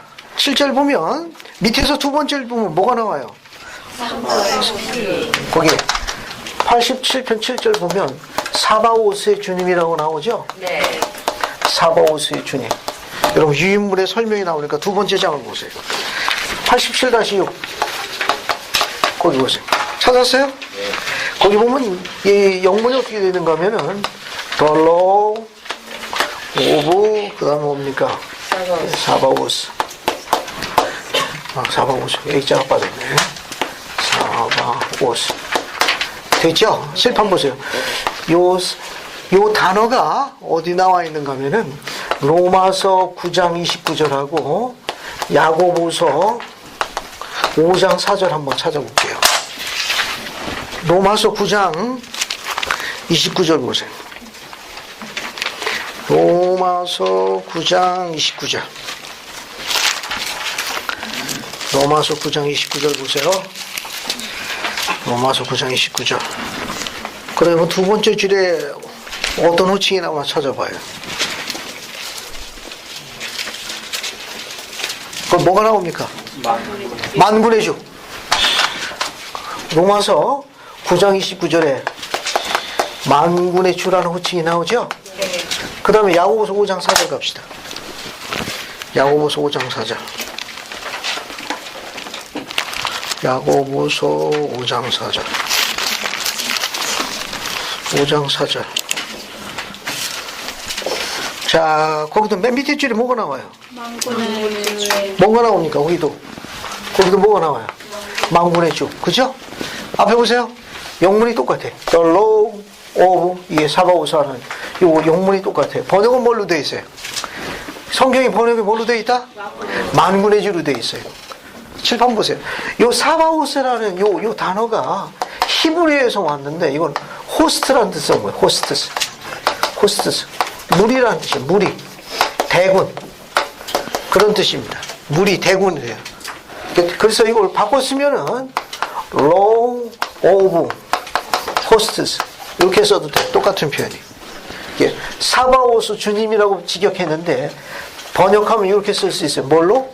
만군의 주로 번역할 수 있습니다. 왜냐하면 이 사바오스라는 이 단어가 히브리어의 무리라는 뜻이에요. 대군, 무리라는 뜻입니다. 그래서 번역은 성경을 기준으로 할게요. 성경은.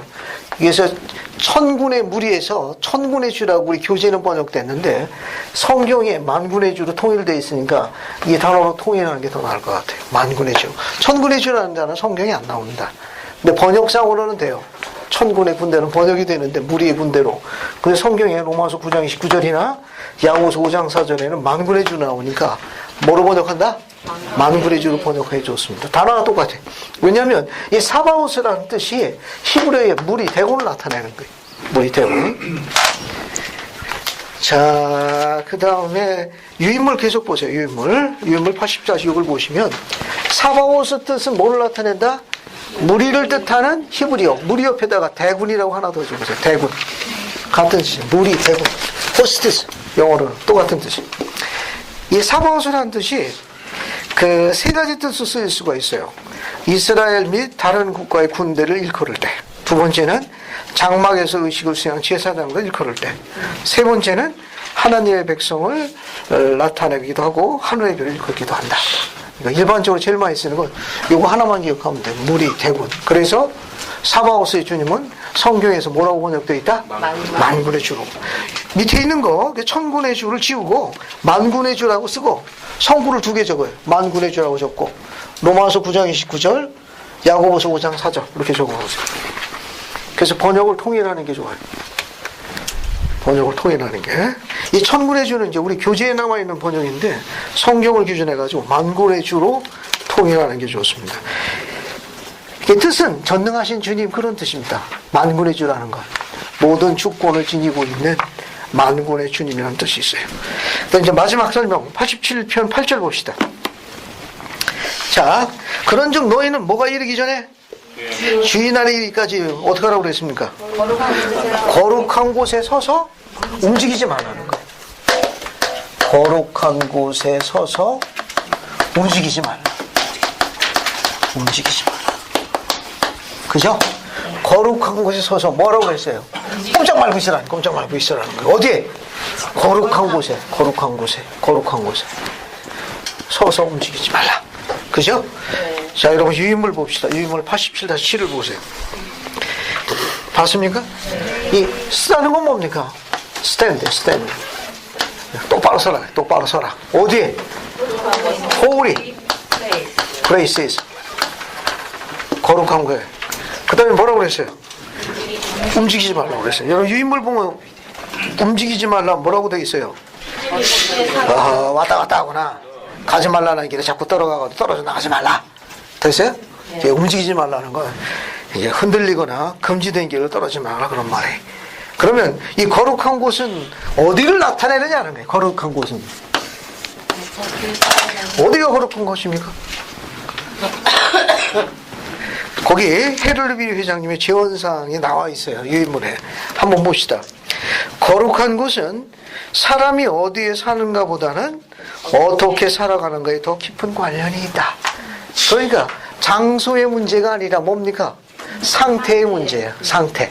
그러니까 거룩한 곳이라는 건 장소보다는 거룩한 쪽에 더 중점이 있는 거예요. 그러니까 거룩한 상태가 훨씬 더 관련이 있다는 거예요. 이거는. 두 번째, 그 거룩한 것 중에 또 하나가 어디예요? 가정이라는 단어의 조직입니다. 하나님이 자녀에게 시온에 합당한 사람이 되는 원리를 가르치는 가장 중요한 장소가 어디예요? 홈, 가정이라는 장소입니다. 세 번째, 또 거룩한 곳은 뭐예요? 어디든지 인간이 누구의? 거룩하신 분의 영감과 그 임재하심을 누리는 곳이다. 자, 그 다음에 또 여러분 교리학생 101편 22절 한번 더 읽어봅시다. 101편 22절 한번. 김지현 자매님 101편 찾아가지고 22절 한번 읽어봐요.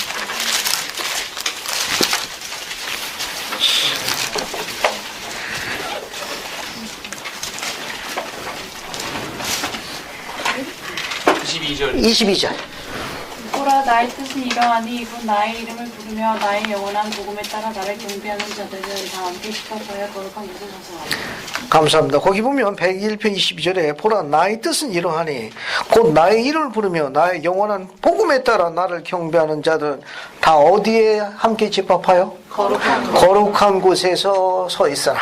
그죠? 인용문 보겠습니다. 그 인용문이 여기 있어요. 여기 인용문 보세요. 유인물에 인용문이 있습니다. 작은 거. 즉 거룩한 곳에 서서는 자기 자신과 자신의 주변을 어떻게 해요? 거룩하여. 그렇게 하나 쓰시면 돼요. 여러분 경전에다가 87편 8절 거룩한 곳에다가 자기 자신과 자신의 주변을 거룩하게 함. 교례화성의 101편 22절 참조. 그렇게 한 줄만 적어놔요. 다 적을 수 없으니까 자기 자신과 자신의 주변을 어떻게 해요? 이렇게 자기가 어떻게 되는 겁니까? 거룩하게 되고, 그로 말미암아 주변에 있는 것도 어떻게 되는 겁니까? 거룩한 상태로 변화시키는 거예요. 그러니까 끌어올리는 겁니다. 자, 헤를빌 회장님 말씀 한번 공부해 볼게요. 우리가 하나님의 계명을 공부할 때 가장 중요한 것은 우리가 어디에서 살고 있는가가 아니라 뭐라고 되어 있어요? 우리의 마음이 얼마나 순결한가에 달려있으 말아야 한다. 그러니까 이 개념을 이야기하는 겁니다. 거룩한 상태에 머물러 있어라. 그런 상태에서 움직이지 마라. 계속 유지하라. 옆에 보면 큰 인용문이 있습니다. 선지자 조셉을 가르치는데 아주 많이 사랑받고 있는 인용문 중에 하나예요. 오늘은 이 인용문을 읽고 이 인용문 허락되시면 일지에다가 옮겨줬고 이거를 여러분 거룩한 곳에 머무르게 되는 목표로 삼는 일입니다. 아주 많이 사랑받는 인용문 중에 하나예요. 이걸 소위 우리가 뭐라고 그러는 거냐? 하나님께서 소유하신 원리라고 그래요. 이걸 하나님께서 소유하신 원리라고 그래요. 한번 읽어볼게요. 여러분은 성도임을 자처하지만 저는 온갖 뿌리의 사람들 가운데 서 있습니다. 교회가 그렇죠? 이 와드라는 게 원래 뜻이 뭡니까? 와드라는 뜻이 병동. 이게 아주 병들어가지고 문제 있는 사람들이 모여서 있는 집합 단체가 와드. 그래서 선지자가 뭐라고 했는가 하면 여러분 성도임을 자처합니다만 나는 온갖 뿌리의 사람 가운데 서 있습니다. 여러분이 하나님 계신 곳에 가기를 원한다면 하나님처럼 되어야 합니다. 다시 말해서 하나님께서 소유하신 원리를 소유해야 합니다. 만약 우리가 원리 안에서 하나님께로 가까이 가지 않는다면 우리와 하나님과의 간격은 벌어지고 그 대신 사탄과 가까워지게 됩니다. 여러분의 마음속을 들여다보고 여러분이 하나님과 같은지 들여다보십시오. 들여다보세요. 어때요? 지금 잠시 여러분 마음을 들여다보십시오. 어때요? 하나님 같습니까? 하나님과 같은지 살펴보십시오. 저는 제 마음속을 들여다보면서 저의 모든 죄를 회개하고 싶은 충동을 느꼈습니다. 우리가 하나님 면전에 가고자 한다면 우리는 그분이 깨끗하신 것처럼 우리 자신도 깨끗해야 합니다. 악마는 속이는 힘을 갖고 있습니다. 그는 사물을 놀랍게 변질시켜 하나님의 뜻을 행하는 자들을 아연케 합니다. 죄악은 성도들 가운데 제거되어야 합니다. 그렇게 되면 이 뭐냐? 거룩하게 되면 휘장이 갈라지고 하늘의 축복이 내려올 것입니다. 그 축복은 마치 미시시 강물처럼 흘러 넘칠 겁니다. 여기 보세요. 하나님께서 소유하신 원리예요. 여러분 이해 아니오만 답변하시면 돼요. 하나님은 충실하십니까? 네. 그럼 여러분도 충실해야 합니다. 주변이 여러분을 아무리 슬프고 힘들고 온갖 불의의 환자들과 병든 자들 여러분처럼 힘들게 하더라도 하나님은 충실하십니까? 네. 그럼 여러분도 충실해야 돼요. 하나님은 변함이 없으십니까? 네. 그러면 여러분도 어떻게 해야 합니까? 네. 여러분도 변함이 없어야 돼. 그분은 안 변하시니까 주위가 여러분을 아무리 힘들게 하고 여러분의 마음을 갈대좀 흔들게 모든 도전이 온다 하더라도 하나님은 변함이 없으시니까 우리도 어떻게 해야 돼요? 변함이 없어야 돼요. 하나님은 성실하십니까? 네. 그럼 우리도 어때요? 성실해야 합니다. 이걸 뭐라고 그러느냐? 하나님께서 소유하신 원리라고 그래요. 이게 하나님께 가까이 나아가는 거예요. 하나님께 가까이 나아가려면 뭐라고 이야기했느냐? 가까이 하나님처럼 되어야 합니다. 하나님은 변하지 않으시니까 우리도 어때요? 변하지 않아야 돼요. 하나님은 충실하시니까 우리도 어떻게 해야 돼요? 충실해야 돼요. 하나님은 어떻습니까? 성실하시니까 우리도 어떻게 해야 돼요? 성실해야 돼요. 이걸 무슨 원리라 한다? 하나님께서 소유하신 원리라고 해요. 됐습니까? 절 보세요. 오늘 86편의 계시에 따라 가지고 하나님 안에 그리스도께 감추어진 자들은 이 교리를 숙지하도록 창세 이전부터 훈련받은 자들입니다. 왜냐고라고 물을 거예요. 망각의 장막을 거쳐서 기억이 없으나 그 고귀함의 영들 가운데 그분이 이렇게 이야기했답니다. 나는 유진이가 예진이가 좋단다. 그래서 뭐랬습니까? 내가 너희들 가운데 있노라라고 2번씩 이야기했습니다. 그분은 태초에 우리와 함께 계셨습니다. 우리가 망각의 장막을 거쳐야 그 잠시 기억이 사라졌을 뿐이에요. 하지만 우리가 신앙에 의해서 그 받아들이는 영을 따라가게 되면 우리는 다시 어떻게 됩니까? 창세기에 들었던 그 음성, 내가 너를 좋아한단다. 내가 너를 지도자로 삼을 거야. 너는 택함을 받은 자였다는 그 음성을 다시 기억하게 될 거예요. 우리는 그 음성을 누구한테 전합니까? 혈통을 따라 태어나는 우리의 아들과 딸입니다. 사랑한다, 좋아한다. 난 네가 있는 게 얼마나 좋은지 몰라. 어떻습니까? 그 아들은 또 그 아들에게, 그 딸은 그 딸에게. 이걸 무슨 원리를 한다? 하나님께서 소유하신 원리를 한다. 이것이 지상에 회복되었습니다. 전부 기적과 같은 거예요. 처음 태어난 게 어제 같은데 점점 자라더니 그 딸이 어느덧 초등학생, 중학생, 고등학생이 엄마의 친구예요. 인생에 이제 뭐가 됩니까? 동반자예요. 부모네 아들도 이게 어제 같은데 지금은 인생 3당제의 반려자예요. 동반자입니다. 아들이 태어나가지고 그렇게 이해한다고 말 안 듣더니 지금 그거 가지고 어떻게 됩니까? 아비의 오른팔에. 얼마나 기적 같은 일입니까? 얼마나 익사이팅이에요. 주님은 약속하셨습니다. 특별한 자녀들은 세상에서 훈련되지 않은 독특한 주님의 방법으로 창세기에 예입된 자녀들을 하나님 안에 그리스도 안에 감춰져 혈통을 따라 결혼이라는 가족관계를 통해서 의로운 자녀를 지상으로 지금 보내고 계십니다. 여러분은 그런 특별한 시기에 온 왕같은 제사장이요, 택하신 족속이요, 그리고 거룩한 나라요, 그의 소유된 백성으로 손대지 아니하도록 그분이 품 안에 안고 있는 독특한 백성들이라는 걸 예수 그리스도 전합니다. 아멘.